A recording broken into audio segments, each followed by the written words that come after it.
if it's windy, then the air column is actually shifted.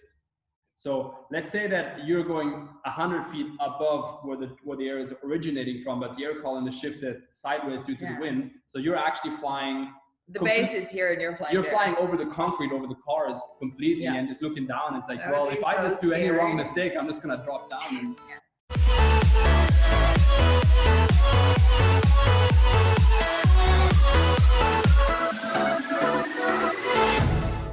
Hey everyone, welcome to the Roe Show. This week we have two of the top wind tunnel flyers in the world, Rafi and Inka. I trained with Rafi back in Poland about a year ago and helped his team learn how to move their body on the trampoline, and they in return helped me learn how to move my body in the wind tunnel. In this episode, we discussed the new sport of indoor wind tunnel flying. Rafi and Inka discuss the culture of flying, how the mechanics work inside the tunnel, and give a bunch of great personal stories about flying themselves. We also discuss the costs and some of the downsides of flying, so if you're interested in knowing more about how the human body actually flies, this episode's for you. Alright everyone, let's go.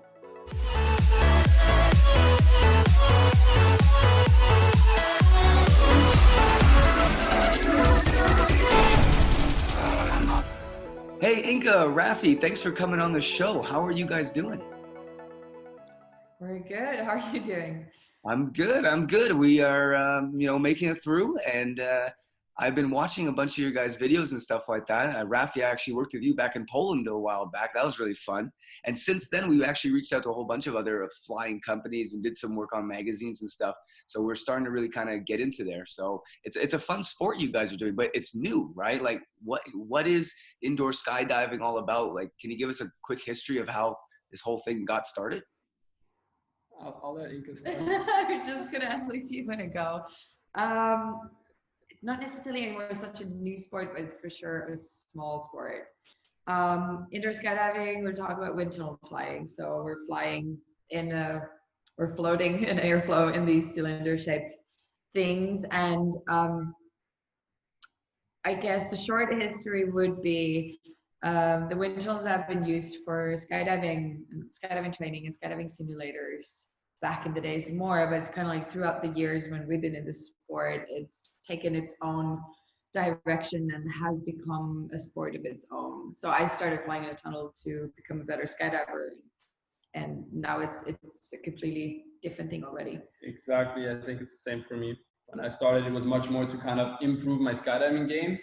That's kind of how you assume the whole thing is going to work out, but then it does turn out to be its own sport completely. I guess you could compare it to gymnastics and trampolining, like for the normal person, it's going to be very linked together, but they are two very separate sports from each other in that sense, right? So, I mean, obviously, exactly, they definitely kind of like work together, and you're going to learn from one for the other, but they stay, for me anyways, and for Inka, I guess, two separate sports. So they're separate categories. Like, is there any fighting between them? Like, you jump out of planes, you go into tunnels, you suck, boo, or is it everyone's kind of together? Or I mean, probably just as much as you're gonna have with like a bunch of the old farts that really like don't like what you do on trampolines. Like, you're like, this is not proper trampolining, and you're gonna be like, yeah, but like I do my toilet bowl, so whatever. Of course, you're gonna have that. You're gonna always have something like that, but. Originally, like Inka said, it was much more for the military. Like, we're talking 25 years ago, 30 years ago. There was already wind tunnels where they were like, the military was testing, for example, how to free fall with like super heavy bags on, because they would use skydiving for infiltration. So they would like train how to fly stable on the airflow with like a bunch of rifles attached to you and bags full of food and God knows what, right? So that's how it started. And then luckily took its course into something a little bit more freestyle, something a little bit more flying, not just having heavy backpacks on you and trying to survive.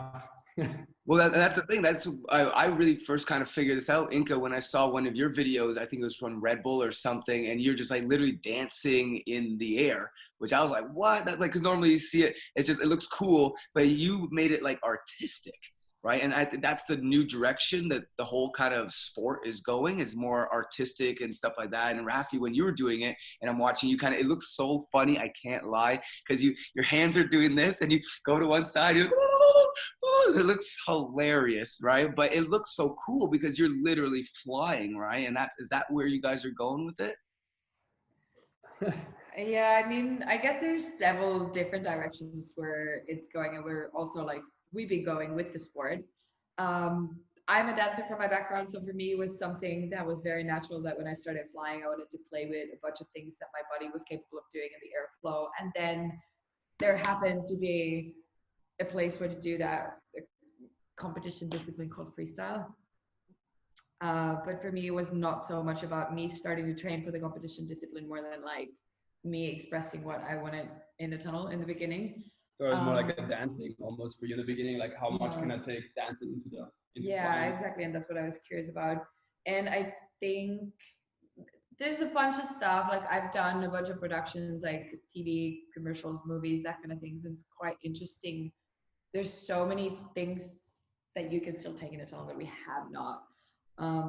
So stunts, for example, you can create a lot of really cool movement in a tunnel that has a very unique style to it, and you could use it for fighting scenes or something like this.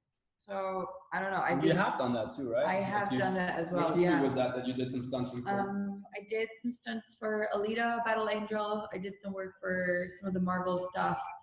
And yeah, that's what kind of people have been curious about, like what kind of, because the videos that you see are usually the typical competition disciplines or the stuff that we do for our own training, but then there's so many things that you could do that could be used completely outside the sport. Yeah. So that's one completely different direction where the sport is going and can go, or we can take the sport. Let's put it this way, because the sport is not going to do anything itself. Like, but you, for example, follow me on Instagram, as you said, and you see some of the videos, and you can see that for me, of course, there's that competition side, and you're going to create a nice routine. But most of the stuff that I end up posting is usually also just for the means of creating content, I suppose. But it's just jams, you know. It's just us cruising around and doing like just flying, and it's just like you'd have a kid going to the skate park and skating around, like we're just doing it in there and flying around, you know. So there's also that element to it now.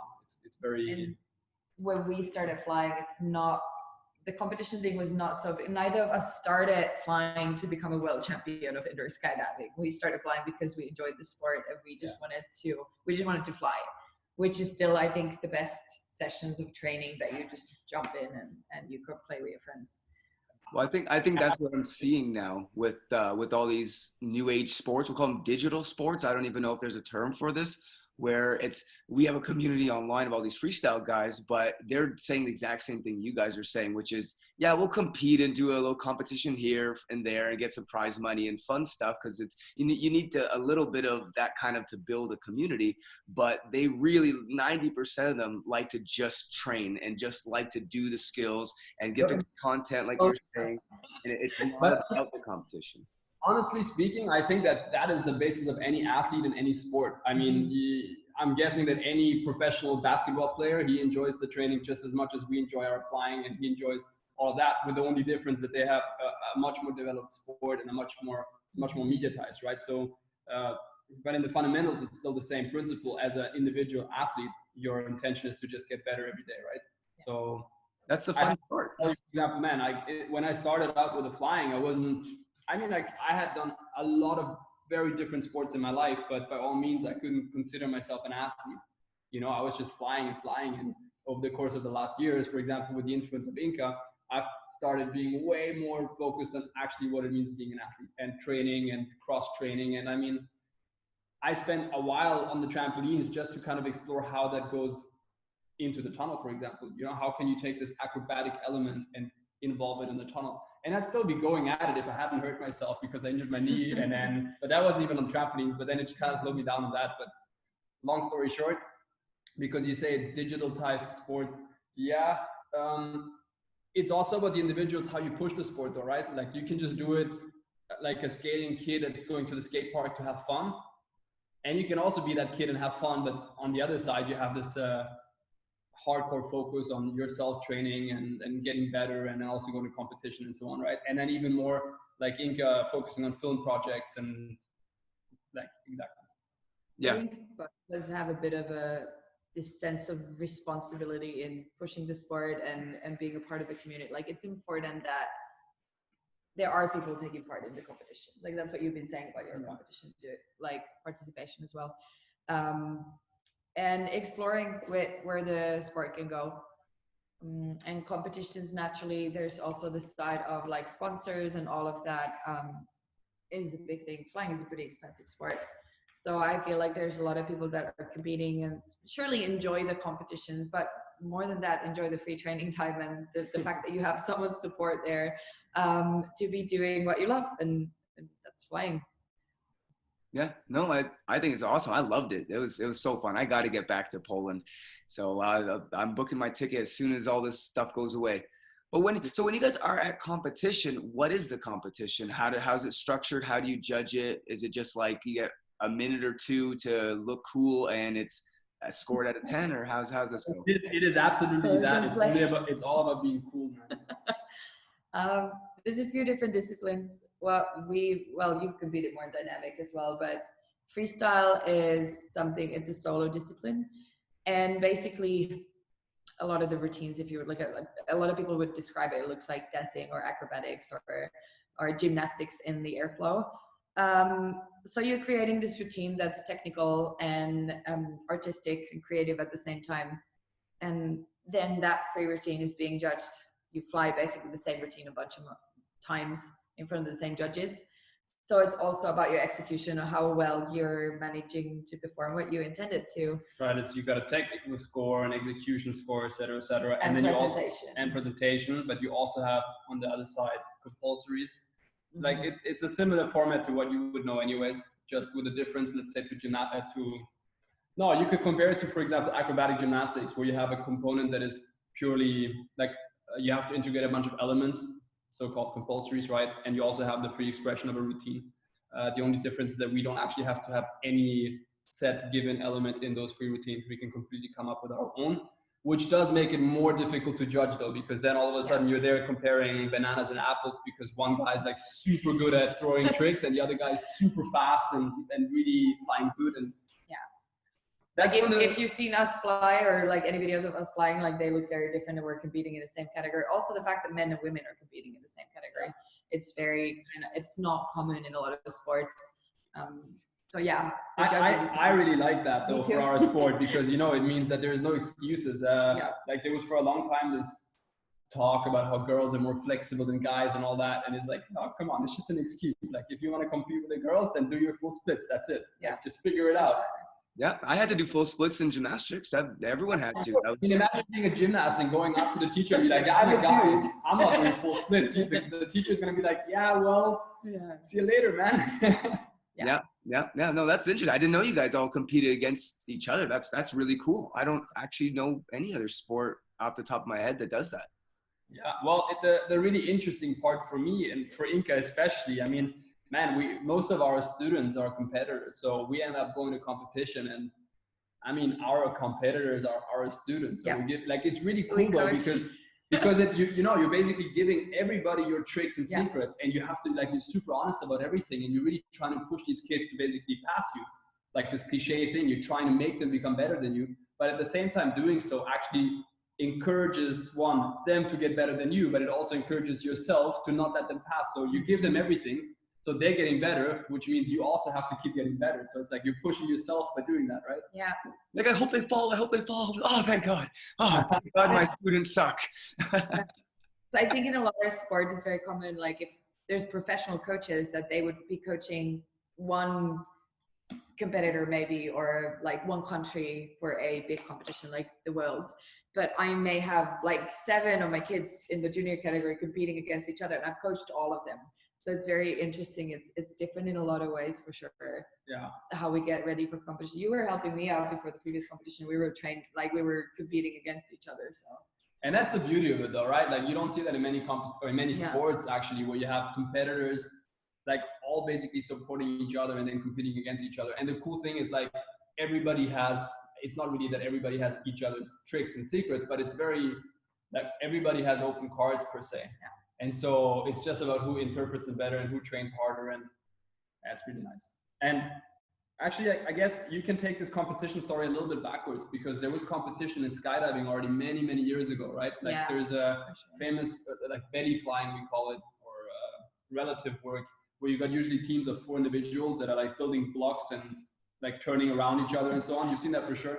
And obviously that came into the tunnel as well and still is. So you have competitions where, for example, the World Championships, where you have a lot of different disciplines. You'll have this like relative work, the vertical relative work, the freestyle category, the dynamic category, I don't even know. Like it goes pretty wild. So yeah. What's the difference between the freestyle and dynamic category?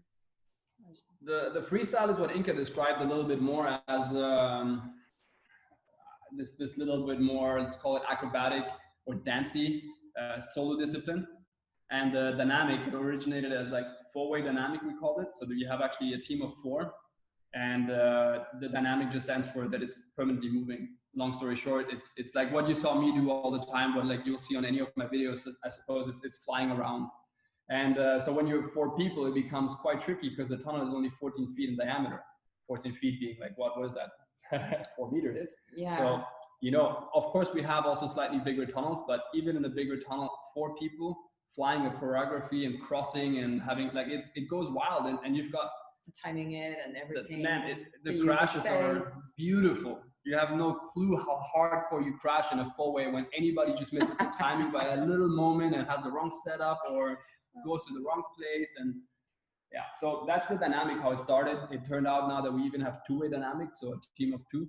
And we have the same format. We have compulsories, or we call them speed rounds. So it's like a given sequence that you need to fly in a certain time, and each team or each, as fast as possible, basically. Yeah, exactly. The one that flies it the fastest wins. But then you have, of course, like certain lines you need to pass, and then if you don't pass them, you get penalties. And it's just like a race, I suppose. Mm-hmm. And you also have the free routine, which is like the expression again, like basically imagine a two-way, or if it's a four-way choreography where you make your free expression of your team.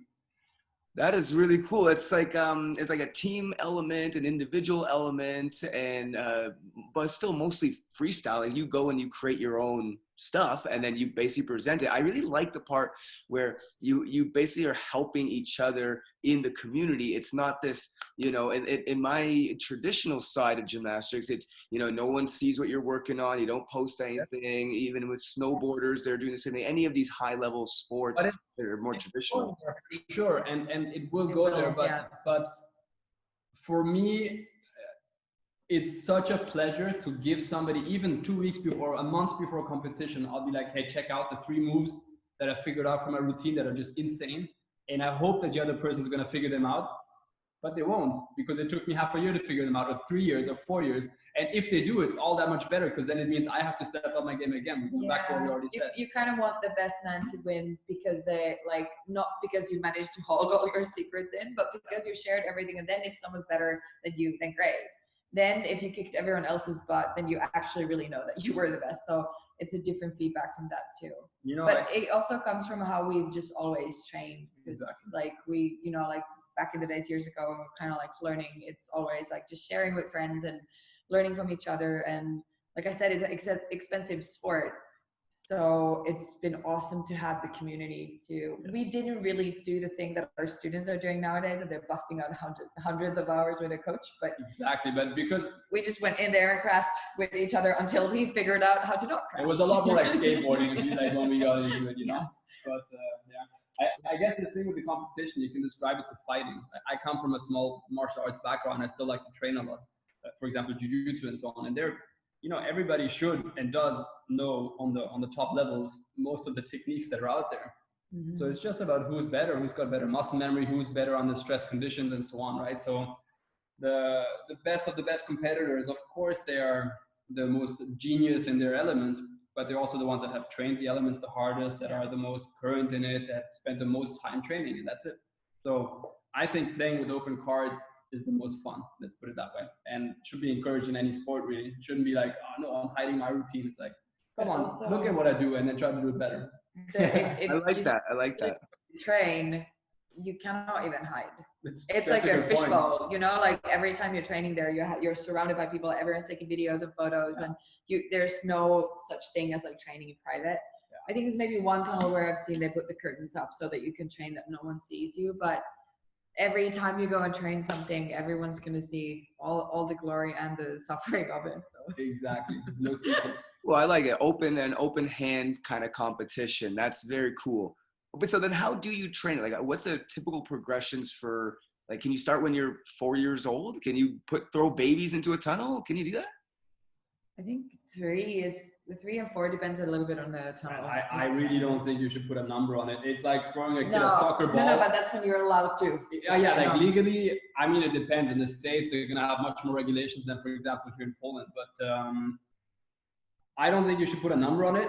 You can compare it to when you throw a kid a soccer ball or whatever. And then if the kid has some basic functioning motor skills, he's probably going to be able to kick that ball. But I've encountered like 6 or 7 year old kids that are just going to fall over their feet when they even look at a soccer ball. So you can't really put a number on it in that sense. I mean, most of the people that are going to be listening to this podcast, they're pretty aware of what their body's doing. Even when they're 5 years old, I've seen kids throw like triple backflips. So you're going to put them in the tunnel. They're going to figure out real quick, you know?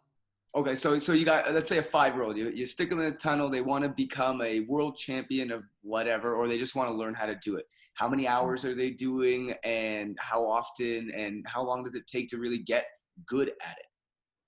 There's no number for any of that. It depends so much on, first of all, for me as a coach, if someone would come to me and they say that they want to be the next world champion of this and that, I'm going to train them very different than I would if they just come and they just had fun and they want to have more fun. But the hours are not so much, I mean, it will take time, but it's up to anyone's like kind of what's available.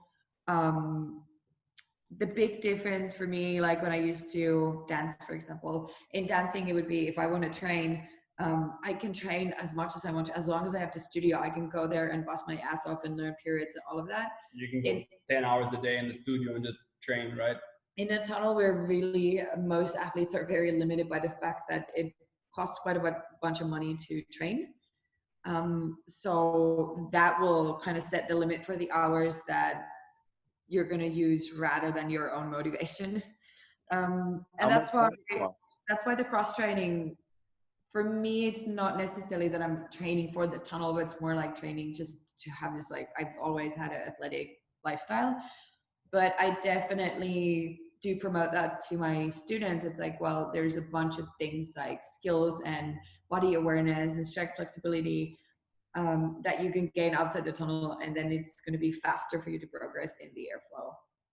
So it's really about maximizing your time in the tunnel by doing stuff outside, doing some trampoline training, doing some conditioning, flexibility work, then getting into the tunnel, and you may only have half an hour or whatever it is, but then you can at least focus on something for that half an hour. Is that really the game? Yeah, and finding a good coach that you have good communication with and with whom you feel like you're progressing. And that's also another thing, like it's a difficult space to communicate. We don't have words, like you don't hear each other in a tunnel.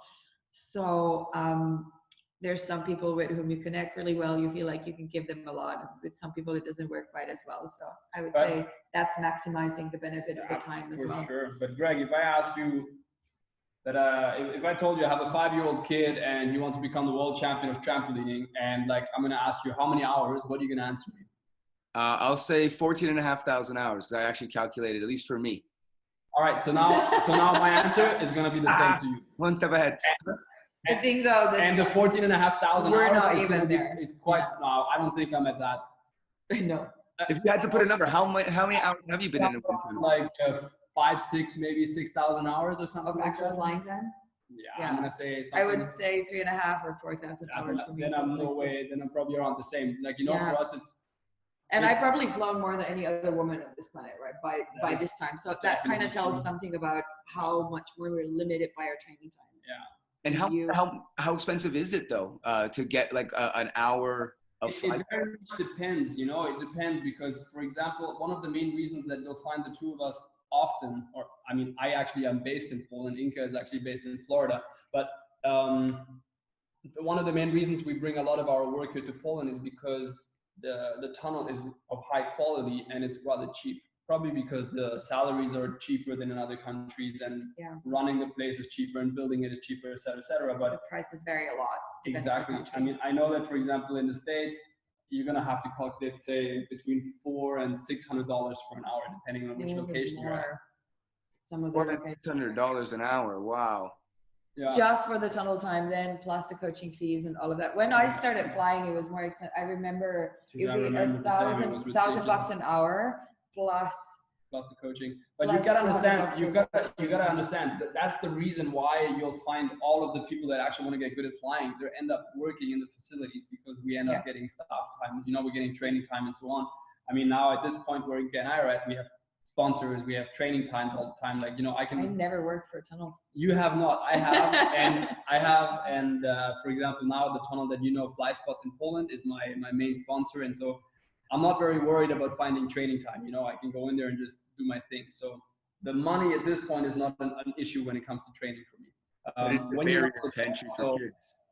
Sure. Well, when you want to get started, I remember selling a lot of my belongings just to get an hour of tunnel time, Apartments, cars, every furniture, kidneys, whatever you can find. Exactly. So you're gonna find it. It's just the way the game works, though. Unfortunately, we chose a sport that's quite pricey, and it's not mediatized and famous enough so that people can really make a lot of money from it. So as of now, it does stay. What we said, you got to maximize your time. So of course you need a good foundation. Like a lot of our students that are from the younger generations, they're not from a bad family, let's say. So they have some means, and but still, I have also quite a lot of people. They're really saving up, even if it's like some 35-year-old dude. He's been saving up half a year just so he can come and do 5 hours of training, and for him, it's really cool to do that. And those people, they're maximizing their time. Like they're training 3 hours a day, so that when they're coming to train with us, they're fit and ready. And that's also something, get everything out of it. Exactly. And that's actually, it's quite interesting because usually those people learn a lot better and faster than the kid that's doing an hour or two a day. I was just thinking of right? Imagine that you want to learn trampolining and you can only go on the trampoline once a week. And then you have a kid that's going to go on the trampoline as much as he wants because he has it in the backyard. They're probably going to learn either at the same speed, or that obsessed kid that can only go once a week is going to learn even better because he's going to spend all his time. He's hungry. He's going to watch videos all day long. He's going to think about it all day long. He's going to figure stuff out to get better at it and train it and do it here. And he's going to build a lot more actual skills that have nothing to do with, or that have everything to do, but other skills that are going to help him, puzzle pieces that are going to all match together. And it brings me to the next point. I think that because you asked about cross training and so on, flying, let's say that's the end puzzle for me or for Inka. That's like we put all our puzzle pieces from our past lives together.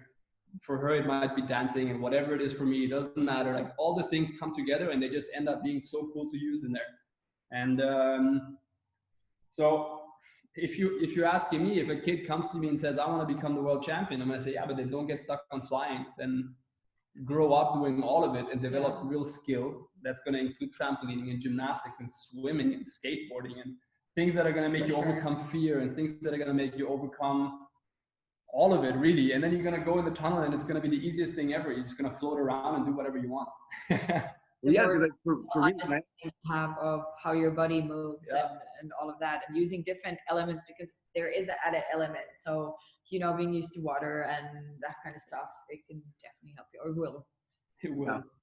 Yeah. We're starting to talk to more different flying training tunnels and stuff like that, and they're always looking for more cross training with trampoline, just so that if you know how to do a flip, at least regularly, yes, you have to kind of alter it because everything's almost like flipped because everything's going up instead of gravity, which is what I kind of base my stuff on. But it's still easier to get it once you kind of got those motions and just quickly adapt it. Yeah, it's also an element of fear, honestly. I mean, there's for sure. Yeah, I mean, back layouts in the tunnel, for example. Like, imagine you're doing a back layout on trampoline. It's much more like a backflip, right? You've got to like time it. You got to jump off and use that energy from the jump to take it around. But in the tunnel, you've got to like let the air do the work for you. And if you're pausing with the movement at the wrong angle, well, you're at an angle, so the air is just going to slam you into the wall. So there's actually a few extra elements that are added onto it. You're not throwing stuff, which you are used to. You're not using the momentum. You're not using momentum as much as you are in gymnastics or trampolining, let's say, for example, right? You're much more actually using the air. So you're not fighting, how can I say this? You're not really tensing up. You're just active enough so that you can create resistance to the air, and then the air is doing all the work. The air is going to do the work, and you have to have the patience and kind of dare to let the air to do the work, which is the hard bit. And like you were saying about the backflip, like if you've done it, then it makes more sense in a tunnel. Like the fear thing is a huge thing, and then just being used to rotating or being used to being upside down, which is a huge thing. Huge thing. We spend a lot of time upside down when we're flying, and if you've never been in a headstand, now imagine doing that when there's like 300 km an hour airflow blowing. It's trying to blow you everywhere else that you want to go. So that's why all of that, and like just having done all of this stuff helps. I think, I mean, we can leave it at that. Yeah. No, it was really, really cool, because it definitely was not what I was thinking when I first started. I didn't realize, like exactly what you said, let the air do the work. And that was, once I kind of figured that out, and Rafa, you can tell me if you saw it this way, but there was like maybe day 2 or something, there's a switch. At first I was going in with gymnastics, I got to initiate the flips, I got to do all that. But then after I realized it's just about putting my body in position to then have the air hit me this way, hit me that way. So it's more body shaping than it is initiating movement itself. And that's maybe the simplest way I would say how my brain interpreted my training with you over that week or so. For sure, but there's also this element that all of the trampolining or the acrobatic side of it, when you're actually going into a twist, is going to be extremely useful also in the tunnel, because once you have the right setup, you can go into the twist. So I mean, I'll use your coaching as an example for a cat spin, I think it's called, right? The back-to-back spins. You're going from large to small. And it's not so much different. It's centrifugal force. So if you want to do a heavy twist, it's logical that you're going to get smaller into the twist, right? So in that element, anything that is twisting is going to be really useful to learn on the trampoline. But anything that is the setup to get into the twist is going to maybe be different, because you're not just jumping and going. If I'm going to get really big in the tunnel, I have a lot of resistance to the wind, so I'm going to get more lift and blown upwards. So you got to rethink the concepts a little bit. But again, like the cross training to the tunnel does help for anything that is acrobatic, anything that you want to figure out, what is my twist rotation? What does it feel like to be upside down? How is a backflip? And even in the most simplistic way, if you can do a backflip and you trust your body to do that on the trampoline, you're for sure going to be way less scared to go in there and try to do a back layout, which, you have to fly it slower, but you're more used to the concept of, letting the body come over the head and the visual and being the visual of being upside down. Yeah. I understand. It's cool. Okay, so for our audience who has never been in a wind tunnel, can you describe some very basic movements and how your body, if you're starting from your belly, just floating, if I want to move forward, how do I do it? If I want to move backwards, how do I do it? If I want to go side to side, what am I doing with my body specifically that creates the movement? The simplest rule of thumb is basically like when you want to be balanced, the center of your weight needs to be centered on the surface area that you're balancing on. So if it's on the belly, it needs to be in the middle of the surface area. If it's on the back, it's the same thing. And then you're not moving. And then when we're shifting weight to a direction, we start gravitating towards the weight. So that's how all the movement is then basically created. What of your body is heavy and what's light. More surface area, and the pressure of the surface area creates lift. So it's basically making one side of your body bigger and creating pressure with the wind, so that's going to lift up, and then letting the other side sink, and that causes the movement. Does it really matter if you're upside down or on your belly or your back or whatever? But it's always. I mean, if I would throw anybody in the tunnel that has any sense of body awareness, and I wouldn't say anything at all, they would figure it out extremely quickly. Like if I would just tell them, look, like just think about going there, like they're gonna go there. Like because it's such subtle weight distribution. If you want to go forward, you're so used to just, if I want to engage walking forward, I'm going to kind of put my weight there and start going there. And in the tunnel, it's not that much different, just in kind of different orientations, sure. But it's a weight distribution thing, I suppose. Yeah, it's the same if you're standing and you know how to be balanced there. Yeah. And it has nothing to do with the body position. If you want to fall on your face, you know how to fall on your face without changing anything in your body position. Yes. So that's how I like to teach. I think it's changing now, but like when I started, for example, it was all about body positions and learning. You put one arm here and the other one there and leg there. And that's very military. Yeah, and that's for me, it's kind of like learning sentences of foreign language that you don't know the meaning of them. And once you repeat it times enough, like you'll remember it, but you still don't know what it means, and you cannot use any of the pieces of the information to form a different sentence. So that's why for me, teaching through the foundational stuff, it makes a lot more sense. Also, everyone has a different body size and shape. So if you like, we're completely different sized people, me and Rafa. So it's not in every move that the same things apply. And I remember this back in the day, because I learned that there's nowadays more women in the sport, but especially when I started flying more, I was always like the one girl with all the boys. And I learned from male coaches, and I remember these certain moments of like them telling me, it's like, well, if you're going to take this body position, it's going to work. I'm like, it doesn't. I've done it so many times. Yeah, now. but also Inka is like work. retardedly flexible. So if you tell her to arch, she's going to put her like toes over her head. And it's like, yeah, but I mean, I did tell her to arch. Maybe I should be more specific in my words, you know? It's like, yeah, but there's, you know, every size and shape of body moves a little bit different.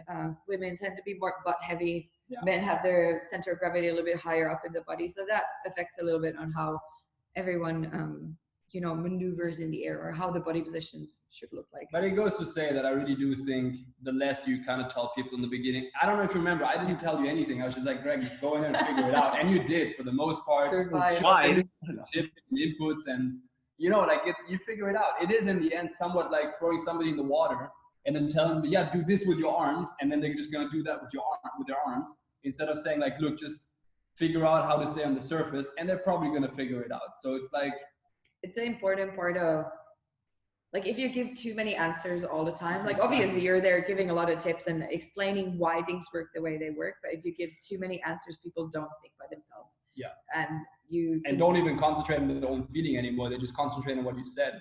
Yeah. Right. I mean, so they're thinking more of the arm body position than the fact of like where do they feel the weight, or how does it feel? Do they feel the air? And this is sometimes the challenge with the kids when you have really tiny children coming, and they're kind of like, the basic principles are confusing and boring for them. So they're kind of just waiting for the answers, and then they fly and they become beasts, and they can kind of copy everything, but they cannot create anything because the foundation, the understanding of the foundation is not there. We have the same gymnastics. That's when our coaching, for example, or our approach to our sport is quite similar. I found when I was learning from you and on the trampoline, it's very foundational. Even if you have somebody that can already do a full, teaching him how to just maneuver around on the back is going to be super useful, because it's also bringing him into your element of freestyle much more, and so on. So yeah, it's we're going back to the same thing. In the end, they are very relatable sports. They're all relatable. Everything is connected in that sense, any sport really, right? So the more skills you have from everywhere, the better you're going to be everywhere. If I can do a handstand on the ground, I can probably do a cartwheel into the water. I don't know. You know what I'm saying? It's like they're transferable. Yeah. And we're having that issue with let's say the older sports, where it was a lot more military based, where it was here's the instructions and do the instructions. And at first they got the results, but they didn't realize that the cognitive functioning wasn't there to be creative. Like what you said, Inka, they don't understand it. You can have kids that will go through their entire Olympic career and get onto the podium that don't actually understand what they're doing. They're literally just regurgitating stuff. You know, they won't admit that, but any coach can come in and watch and knows who's on autopilot and who really is thinking about it as they're doing it. Yeah. And that's what these new freestyle sports, I think, are all kind of doing. It's taken away that direct instruction, which helps a bit. But we're seeing just this general trend of kids basically saying, let me just play with it, Rafi, like what you're saying. Just throw me in the water, guide me a bit. Don't let me completely get wrecked, but let me kind of play with it. Yeah. And I think that's actually a better cognitive learning strategy. It's a bit bumpier, but I think it means more in the brain for these athletes. And I think that's why more sports are starting to train that way. And only some traditional sports are, you know, fighting it, and even they're still trying to. They don't appreciate the cognitive aspect of self-development, and they're still learning that. But it's but right now, for example, I'm training quite a bit of gymnastics, and like speaking traditional gymnastics, but with a trainer here in Katowice, Michał Bogus, and he's very modern in his understanding. What I mean by that is that he actually understands body mechanics. He actually understands individual body types. So if he finds a kid that cannot do something, he's not going to just, put his entire weight on him to push him into a split. He is actually intelligently making them learn it themselves. And I think, like what you said, it's I can give somebody directions to go somewhere and be like, yeah, you turn here left and then right. Or I can be like, it's in that direction, and the person's going to figure it out, and he's for sure going to know for the rest of his life the way of where he has to go. It's Maybe like using a navigator when you're driving. If you always use it, you're never going to remember the route. Kind of. That's exactly so it's That's a good one, yeah.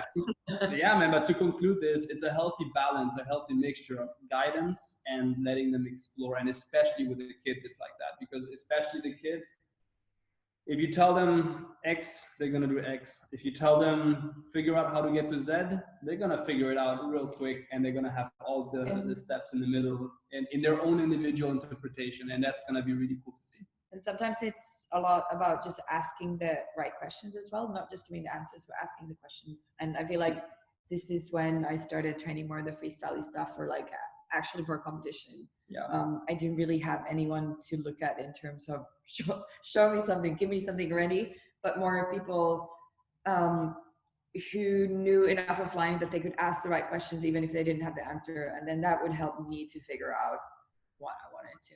But it's, for me, nothing worse than when a kid comes to you and the kid is actually, moving well, flying well, and they're like, yeah, can you help me make a routine? It's like, when you say help, do you mean you want me to make a routine, or you want me to make you understand what to look for and so on, right? And most of the kids are kind of spoiled in that way, because going back to the same thing, they're really used to people telling them what to do and how to do it.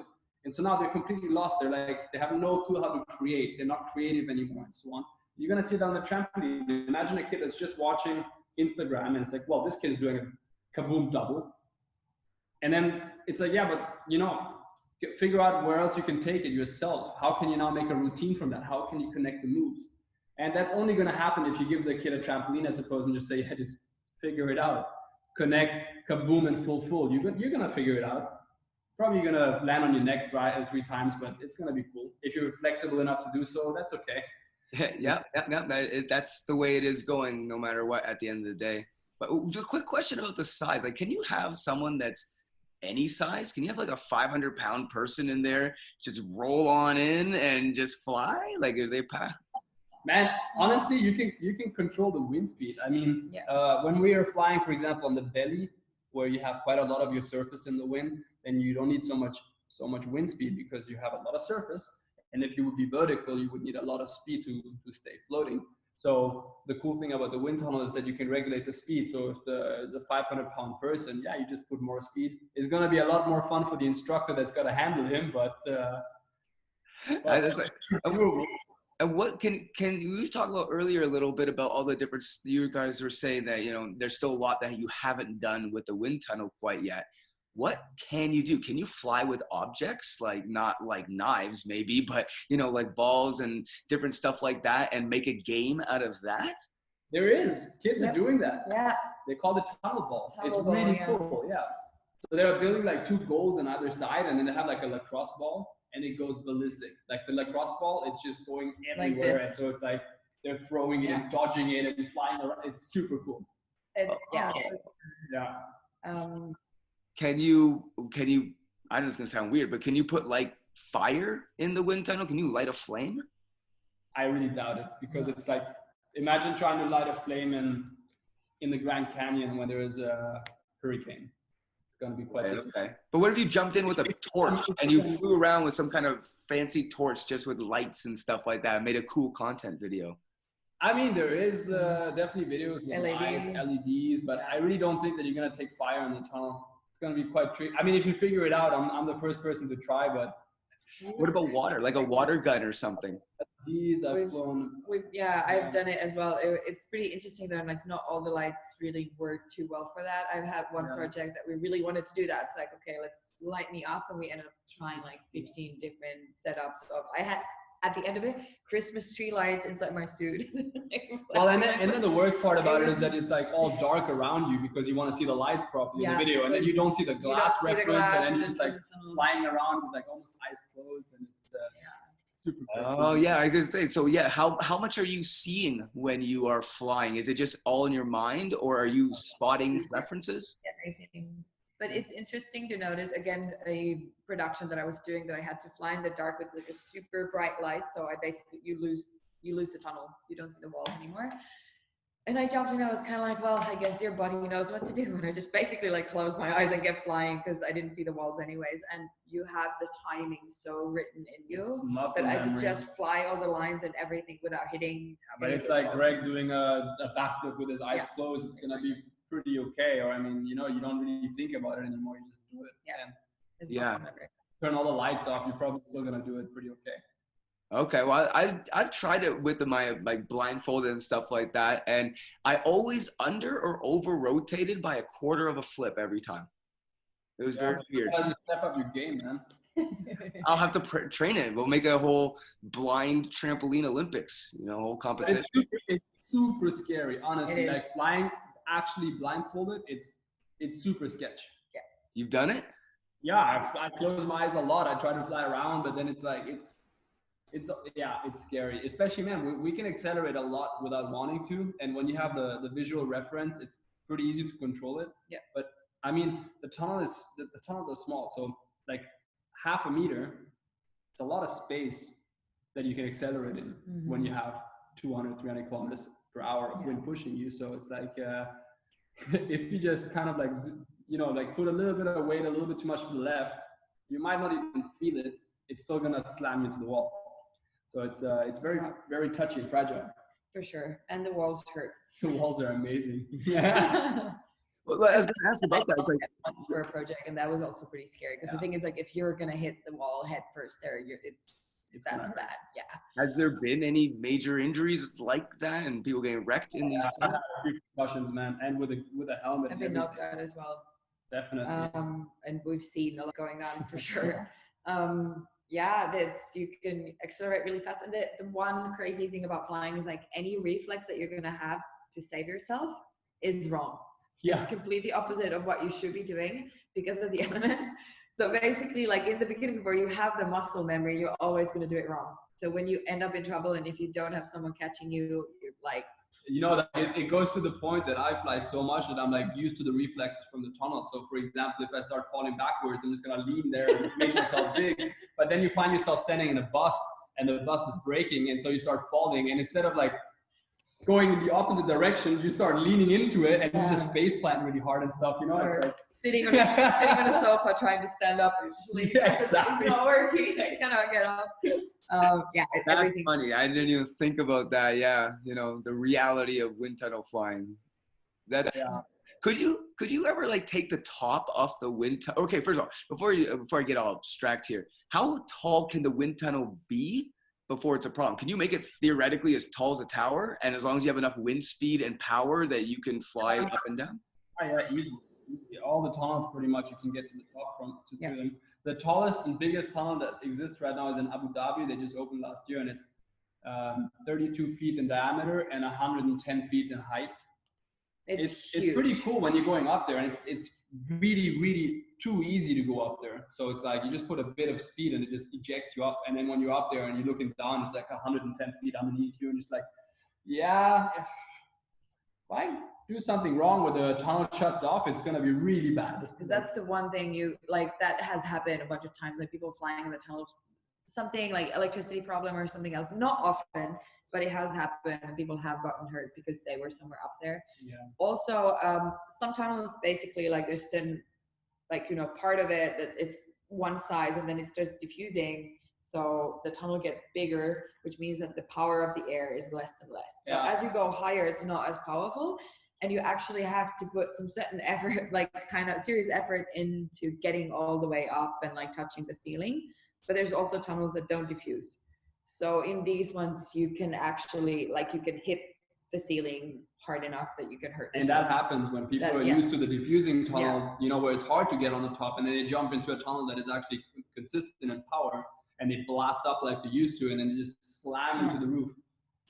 It happens. We've seen some pretty, in retrospective, fun things, but I would. Could you put like a where you guys have the bottom? It's like that mesh, that wiring. Could you put that up top and then have people stand on the top, stand on the bottom, throw a ball back and forth? Well, yeah, I suppose. In Bedford, there's a top net, but that's a little bit different. In Bedford, it's different because the engine is on the top. Yeah. Exactly. So it's like sucking you up. But Yeah. I don't know if you could stand, honestly, because again, we get into this point when you're vertical, you have very little resistance to the wind. So you're diving, we call it. So you're falling quite hard. If you would have enough wind speed, you could do it for sure. You need made a new suit that had like on the shoulders, it had like a thing that stuck out, so you'd have that surface area even though you were straight. You could make new types of suits. Well, dude, I hope you're gonna get more in the tunnel and try these things. We're just gonna pick up your hang up because it sounds like fun. In the old days, people were using very baggy clothing to generate more resistance, which gives more lift, so they needed less. Like it was easier to find balance in positions. And at this point, we're actually on the opposite spectrum, though, where we wear skin-tight equipment to have as little resistance as possible, so that you, with your muscle activation and body, it's your body moving, not exactly. the suit. Not the suit is doing anything for you. You're doing it entirely yourself. But if you're in Toronto, so you should go check out. There's a wind tunnel in Niagara Falls, which is like the older one. Which is I know. I floated it. It was the best thing that I've ever done in my life. I laughed for the whole time because I'm so used to flying in these like really like the tunnels that we use. They're super high technology. They're kind of like the newest ones. And then this is more of an older fashion. So the tunnel, like the flying area is in the middle and it's surrounded by mattresses. And then the walls are a little bit further away. They're soft as well. So basically when you come out of the airflow, you're just going to fall on the mattress. And it was hilarious. It was so weird to not have the visual reference of when is the airflow going to end. And also you fly with these big baggy suits because it does not have the same power. Like the wind is not equally powerful, but the suits kind of like they inflate and then suddenly you lose the inflation of one of your arms. So you're balanced and then suddenly it's like woof. And you're just flying into the walls. And it was hilarious. It was amazing. Go try it. Oh, so man, I want to try that. That's where it started. Like they just put an engine on the bottom and some mattresses around. They were like just trying to figure out how to balance on this thing. Yeah. And of course, then you have the airflow is turning because you have only one fan that's obviously rotating the air out. So then you see people like flying completely twisted sideways to go the opposite way. And it's like, What if you had that open concept and then you had like a platform you could jump off, quickly catch a bit of wind and fly off and do like a projectile. Yeah, and it exists. There's the biggest one is in London. Actually, it's been used for a bunch of like movie productions. Yes. It's made by a company called Iridium. But what's the movie with Tom Cruise that they used it for? Mission Impossible, the last one. Yeah. All the skydiving scenes were actually filmed in that wind tunnel. It's like an open tunnel, so they could basically fly above where you can see that it's a tunnel, like just in the open air. And then they're just like filming up there. You can, in that one, it's super powerful. So you can actually get like 30 meters up in the air, like over 100 feet up in the air. And that looks so scary. Because at that point, when you look down, the whole net, which is basically where the airflow comes from, looks like this like tiny little dot. And the worst about it is that if it's windy, then the air column is actually shifted. So let's say that you're going 100 feet above where the air is originating from, but the air column is shifted sideways due to the wind. So you're actually flying. The base is here and you're flying. You're flying over the concrete, over the cars completely, and just looking down. It's like, well, if I just do any wrong mistake, I'm just gonna drop down. And it's pretty scary stuff. Man, you guys are crazy. What? Holy moly. Okay, well, so with all these cool things, okay, first of all, I gotta ask another question. Can you fly with another person with a camera and you get like shots where you're both flying around tandem, like the snowboarders that will follow the other person and kind of jump over the jumps? Can you do that? Yeah, I have actually a few videos on Instagram about it. You can check them out. We've all done a lot of that. It's quite nice, this point of view. And I've also done like bigger productions where I've had like a camera flyer, someone with like a huge setup with them, with batteries and everything. And then I kind of, the whole, whatever we're filming, we're planning a routine together so that it looks like it's just me, but. That is really cool. Okay, so final question. Where does this all go in 10 years? More competitions, more flying, cheaper costs? Where does this all go? All right, I was hoping Inka's going to answer that one. It all depends. The lower cost, for sure. You can see gradually every year things are getting cheaper. Each tunnels are competing with each other to sell better times and all of that. So it's going to happen. And also electricity seems to be an easier thing to get to nowadays. You know, everybody's figuring out new concepts of generating energy. I mean, I'm hoping that there's going to be a self-sustaining wind tunnel at some point, you know, that's running however, but you know, it's going to be many different ways. So the price is definitely going to get better as time goes on, for sure. The sport is growing very much because there's more and more of these wind tunnels in every city around the world, more and more people interested. More and more non-skydivers interested. That's been a huge change. Exactly. That's a good point. People that don't come originally from skydiving and just want to get better at skydiving, you know, like people that actually like, oh, that looks like a cool sport, and they have absolutely no thought about even going skydiving with it. That's really cool. Yeah. Is skydiving the same as wind tunnel? Like, does it feel the same, or is it different? The kind of like the basics of the movement are very similar, and you're laying on like a pillow of air on both of them, right? Yeah. Like it remains. That's why we call it indoor skydiving. It's a free fall simulator.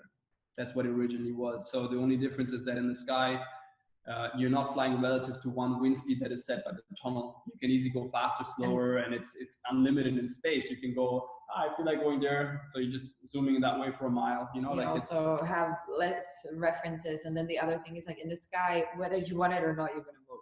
Like, because you're always going to have the fall. So then, like in the tunnel, we have to create any movement. We need to do something to initiate that.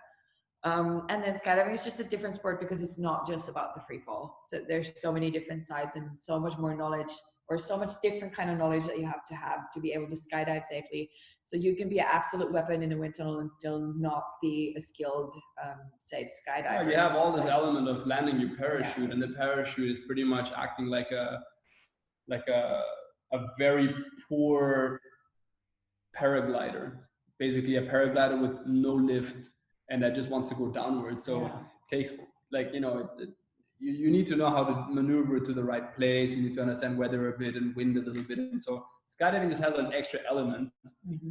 But for me, the tunnel is a little bit more pleasant just because you can go in there for an hour straight and just train. Well, it's also more like it's just more of a sport in the sense of, however, the skydiving, I think for both of us, it's more about you go and you have fun with your friends, and you're enjoying your free fall and like the flying, but it's a different kind of thing. It's more of a free time activity versus in the wind tunnel, you can really get to the limits of like pushing your physical abilities and your kind of like understanding of how to maneuver in the airflow rather than during the skydiving. Okay. But something I want to say about where the sport is going, or I started playing in a tunnel 9 years ago now, so it's been less than a decade. And when you're asking where is it going to go in 10 years, like I did not know that half of this stuff would be possible by now when I started. Like it was a completely different sport, completely different possibilities. So in 10 years, like who the heck knows? I hope just that there's going to be a lot of new stuff. And there's so many kids that just started flying now, right? Like so many kids are getting into the sport over the last 3 years. Yeah. And like you see it in your sport, man. Like you have these kids out of nowhere all of a sudden, like just doing absurd stuff that you would have not even thought is possible 10 years ago. Yeah. Right. I mean, I've been following one kid specifically from, I think, Switzerland. You told me to follow him like 3-4 years ago. Robin Hager. Oh my God, that kid is just brutal. I mean, I followed his entire progression. It was just like, what do you mean? Like and so we're going to have a bunch of kids like that in the tunnel too. We already do. A few of our students are just, and they're starting to be interested in the right thing. They all started off just kind of wanting to fly and doing this and that in competition. And then they hang out with us a little bit, and they're seeing this other element of it, you know, the serious part of actually training and the non-serious part of just going in there and cruising, and then the community and all of that. So. And then the other side, the more commercial side of it, like I would never guess that I would end up doing commercials or TV shows or movies or anything like that with this sport. And so it depends on kind of like who gets interested in indoor skydiving, what is actually available for the future top athletes of the sport. Yeah. So that's going to be a big thing as well. Maybe a big thing. You guys are really developing. It's really cool to see all these different sports that are kind of just popping up online and all that sort of different stuff. And so I really hope you guys just, you know, keep flying and literally, and just keep building. And I'm going to be excited to see what happens in 10 years and what kind of like bigger wind tunnels with bigger dynamics and people throwing stuff at each other. And oh my God, my brain's already thinking of all the cool stuff. Like when you spoke about fire, I could just imagine flamethrowers and some crazy battle on broomsticks and I don't know what. Harry Potter, like on thing. I really want to do that. But for me, this Quidditch thing, I want to do that. Okay. Dude, but in a way, like, so imagine now we're used to 14-foot tunnels, 4-meter diameter. In Abu Dhabi, you have a 10-meter, a 32-footer. And I'm excited to see the kids take this tunnel ball game in the big tunnel. You're going to be like 4 against 4 or something. It's going to turn into a really cool thing. It's going to be crazy. And you're going to have like 3 golds or 1 goalkeeper. I don't know, like it's going to turn into Quidditch for sure, like something like that. Yeah. I know a guy that works with a company that we know. I'll remain them unknown, but he actually developed the Quidditch game in colleges and was like one of the pioneers for them to actually do that version of it in all the colleges. Yeah, that's him. Yeah, man, he's a cool guy though. Actually, it's really funny. I never thought about it, but you literally could do that. And they have like Frankie Zapata now does all the flyboarding, so he makes all the hovering stuff. Yeah. So you can do all of that. We were already thinking about doing a Quidditch thing with him, but it's actually going to be easier if you put it into a wind tunnel. Just get a bunch of brooms from Walmart and just jump into a wind tunnel. I want a broom. Okay, Inka can have a broom. The outfit. Like I want to have like this thing you spoke about, whatever that is that you have vision that I want that around my neck or something. I'm telling you, man, it won't be too hard. You just pin it up or put some sticks and it'll work. Oh yeah, I'm sure it's gonna work. A few sticks. It's like hurricanes for all the houses, but a few sticks are gonna keep something on my neck. Oh man. Okay, well guys, thank you so much for just explaining all of it to me. I feel like I really understand kind of what you're doing and where you're going with it, and I'm now really excited to see where you guys take it. So thank you for your time and for your insights and your experiences. Likewise, thank you.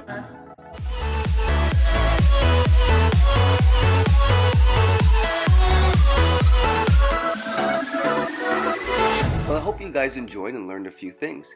There's a big world out there worth exploring, and I'm happy to be able to bring these great experiences right to you through this podcast. If you enjoyed this podcast and learned something, please share and take a screen grab of our funky cartoons and hashtag GRT certified for a chance to win a shout out to our community. Also, please leave us a review to be part of helping this information get out into the industry. It's much appreciated. Along with these podcasts, we have a large online content hub that we call the GRT Network, with many other interviews and full tutorials and written content discussing everything about acrobatics. We will be constantly growing this archive of videos like a cross between Netflix and Wikipedia for anyone in the acrobatic industry. We also have a complete online educational program for athletes of all levels that provides a do-it-yourself pathway to success for any acrobat. Check out our constantly growing library of playlists that will teach you anything from tightening up your social media, to how to get around fear, to even learning all the biology that underlies all your acrobatic skills. We work very hard with our team around the world to provide this exclusive content for you and appreciate any donations made to the FTA to help keep these episodes coming at you. And if you want all the content, become a GRT Network full member to get exclusive content before everyone else and access to special discounts and giveaways through our amazing global partners. Thanks guys, see you next episode.